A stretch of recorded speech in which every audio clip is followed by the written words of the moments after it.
अस्सलाम वालेकुम। आपकी अपनी अनुष्य आपके साथ है अपनी आज की वीडियो में। मैं उम्मीद करती हूँ कि आप सब बिल्कुल खैरियत से होंगे और मैं दुआ करती हूँ कि आप सब जहाँ रहें, खुश रहें, शादो आबाद रहें, हंसते मुस्कुराते रहें, मेरी वीडियोस को देखते रहें, उन्हें लाइक करते रहें और मेरे चैनल को सब्सक्राइब कर लें।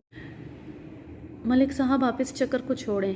असल बात मैंने चौधरी की बात काटते हुए कहा, इस हिसाब से सिराज बीबी के ज़िम्मे तकरीबन 7,500 रुपये निकलते हैं, क्योंकि 20,000 रुपये अदा किए जा चुके हैं। नहीं, असल रकम इससे बहुत कम होगी। मोहम्मद हुसैन ने कहा, जो रकम अदा हो जाएगी उस पर सूद नहीं लगाया जा सकता। चौधरी अपने जोश पर काबू पाने की कोशिश करते हुए बोला, इस हिसाब किताब को गोली मारो जी, मैं इन लोगों को 12,000 रुपये दे दूंगा। मैंने पटवारी से पूछा, इस ज़मीन की मौजूदा कीमत क्या होगी? इस वक्त इस ज़मीन की कीमत 20-21 हज़ार रुपये मुरब्बा से कम नहीं होगी।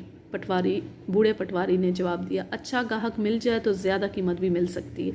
इस हिसाब से 3 मुरब्बा ज़मीन के 60-65 हज़ार रुपये बनते। मैंने चौधरी से मुखातिब होकर कहा, अगर आप ये ज़मीन ख़रीदना ही चाहते हैं तो इसकी सही कीमत लगाएं और बात ख़त्म करें। और वो जो हम ज़मीन पर मेहनत करते रहे उसका क्या हिसाब किताब होगा? हमने ज़मीन गिरवी रखी थी, पट्टे पर नहीं दी थी। सिराज बीबी ने कहा, आप ज़मीन को इस्तेमाल नहीं कर सकते थे। तुमने मेरा पैसा इस्तेमाल किया या नहीं किया? चौधरी ने गज़बनाक नज़रों से सिराज बीबी को घूरा। मैंने ज़मीन को इस्तेमाल कर लिया तो कौन सी क़यामत आ गई? अशरफ ने कहा, हमने पैसा इस्तेमाल करने का सूद दिया। आपने हमें ज़मीन की पैदावार में से क्या दिया? बहुत कुछ दिया तेरे बाप को, और उसी ने मुझे ज़मीन इस्तेमाल करने का इख्तियार भी दिया था। चौधरी साहब, इस तहरीर में ऐसी कोई बात नहीं है। मैंने कहा, मैं आपकी खातिर इन लोगों को ज़मीन फ़रोख्त करने पर मजबूर कर सकता हूँ, लेकिन कीमत आपको मार्केट के हिसाब से लगानी होगी, और इंसाफ का तकाजा भी यही है। मलिक साहब, ये नहीं हो सकता।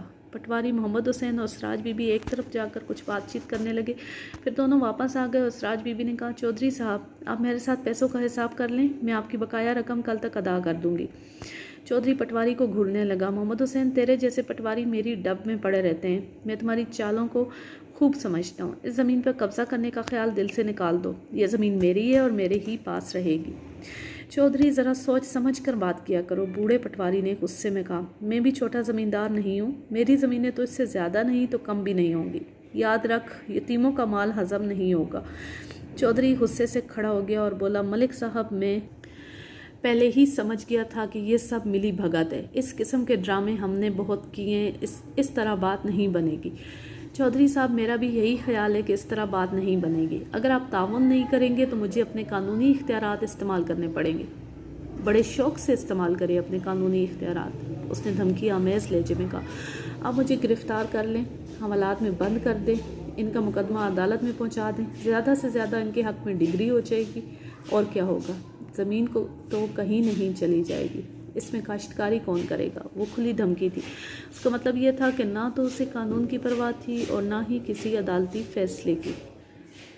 वो ज़मीन का कब्ज़ा छोड़ने पर तैयार नहीं था। जब ऐसी सूरत-ए-हाल पैदा हो जाए तो फिर बड़े ज़मींदार से टक्कर लेना बहुत मुश्किल होता है। ये लोग खूनरेज़ी से भी बाज नहीं आते। अफ्रीकी मुखालिफ अगर कमज़ोर हो और उसमें जवानों की कमी हो तो वो कुछ नहीं कर सकता। सिराज बीबी ने हिम्मत करके कहा, मेरा पुत्र और जवाई काश्तकारी करेगा, हम सब मिलकर काम करेंगे। चौधरी तंज़िया अंदाज में हंसा, बोला, सिराज बीबी, ज़मीनों को गबरू जवान संभाला करते हैं। तेरा पुत्र तो अपना वजूद नहीं संभाल सकता, ये ज़मीन क्या संभालेगा? वो क्या कहते हैं, ज़ात दी कोड़ किरली ते शेरा नाल जप्पे। चौधरी, यतीमों का माल ना खाओ, बूढ़े पटवारी ने कहा। अल्लाह तबारक व तआला फरमाता है, जो लोग जुल्म से यतीमों का माल खाते हैं वो अपने पेटों में यकीनन आग भरते हैं, और वो यकीनन शोला ज़न आग में दाखिल होंगे। चौधरी ने इस्तेज़ाई अंदाज में इधर उधर देखा और बोला, किधर है आग? मुझे तो कहीं आग नज़र नहीं आती। चौधरी, एक बात अच्छी तरह सुन लो, मोहम्मद हुसैन ने कहा, जिस दिन आग नज़र आएगी उस दिन तुम्हें बचने का रास्ता नहीं मिलेगा, इसलिए खुदा से डरो। चौधरी दरवाजे की तरफ मुड़ा, फिर रुक कर बोला, मलिक साहब, मैं ज़ेरे हिरासत तो नहीं हूँ, फ़िलहाल आप आज़ाद हैं। शुक्रिया, उसने मुँह पर हाथ फेरते हुए कहा। जाते जाते एक बात ज़रूर कहूँगा, चौधरी ग़ुलाम कादिर का ख़ानदान जद्दी पुश्ती इस इलाके में आबाद है और आइंदा भी आबाद रहेगा, मगर थानेदार आते जाते रहते हैं। बात ख़त्म करते ही वो कमरे से निकल गया। क़ारीन अकराम, शुरू में मैंने हवेली की आग का जिक्र किया था, और ये हवेली चौधरी ग़ुलाम कादिर की थी। वो गर्मियों के दिन थे और दोपहर का वक्त था। उस वक्त मैं एक तफ्तीश के सिलसिले में करीब ही मौजूद था। शोर सुनकर मैं अपने साथियों समेत मौके पर पहुंच गया। हवेली चारों तरफ से आग की लपेट में थी। लोग पानी की बाल्टियां उठाए इधर उधर दौड़ रहे थे, लेकिन आगे जाने की हिम्मत नहीं हो रही थी। दोपहर का वक्त, गर्मियों का मौसम और भड़कती हुई आग की तपश। 15-20 गज के फासले तक आग की तपश महसूस हो रही थी। सिर्फ 5 रोज़ पहले चौधरी गुलाम कादिर ने इस्तेज़ाइया अंदाज में कहा था, किधर है आग? मुझे तो कहीं आग नज़र नहीं आती। और मोहम्मद हुसैन पटवारी ने कहा था, जिस दिन आग नज़र आएगी उस दिन तुम्हें बचने का रास्ता नज़र नहीं आएगा। ये सारी बातें लफ्ज़ ब लफ्ज़ पूरी हो रही थी। लोग चीख चीख कर एक दूसरे को बता रहे थे कि चौधरी का पूरा ख़ानदान आग में गिरा हुआ है, उनके लिए कुछ करना चाहिए। औरतें आहो बका कर रही थी। लोग पानी की बाल्टियां भर भर कर ला रहे थे, आग की तरफ फेंक रहे थे, मगर पानी आग तक नहीं पहुंच रहा था। हर तरफ भगदड़ मची हुई थी। अचानक सहन की तरफ से ज़्यादा शोर सुनाई दिया। लोगों का हुजूम उस तरफ भागा। मैं भी सहन में पहुंच गया। उस तरफ ख्वाबगाह की एक खिड़की खुली हुई थी। खिड़की के रास्ते धुएं के बादल बाहर आ रहे थे, लेकिन खिड़की अभी आग की लपेट में नहीं आई थी। उस खिड़की के पास एक चीखता हुआ हवेला नज़र आ रहा था। वो दोनों हाथ चलाते हुए मदद के लिए पुकार रहा था, लेकिन वो बाहर नहीं आ सकता था क्योंकि खिड़की पर मजबूत सलाखें लगी हुई थी और दरवाज़ा आग की लपेट में था। किसी ने चीख कर कहा, ये बड़े चौधरी साहब हैं, ये बड़े चौधरी साहब हैं, खुदा के लिए कोई इनकी मदद करे। मसला यह था कि खिड़की बरामदे में थी और बरामदा भी आग की लपेट में था। लोग मदद के लिए आगे बढ़ते थे और आग की तपश महसूस करके पीछे हट जाते थे। चंद आदमी लंबा सा शेतीर उठा लाए और उससे जलते हुए दरवाजे को ठोकरें मारने लगे।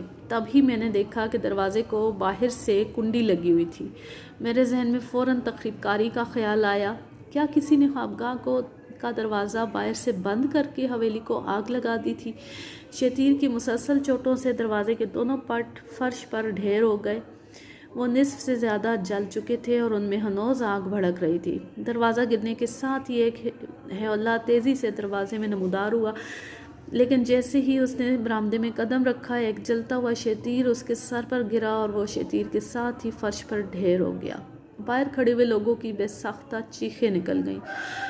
चंद लोगों ने चादरें गीली करके अपने गिर्द लपेटी और खुद को ख़तरे में डालकर जलते हुए शख्स को पैरों से पकड़कर बाहर घसीट लाए। वो चौधरी गुलाम कादिर था।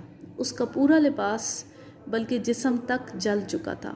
उसकी तरफ देखकर बदन पर हैबत तारी होती थी। आग ने उसके जिस्म को मसख करके रख दिया था।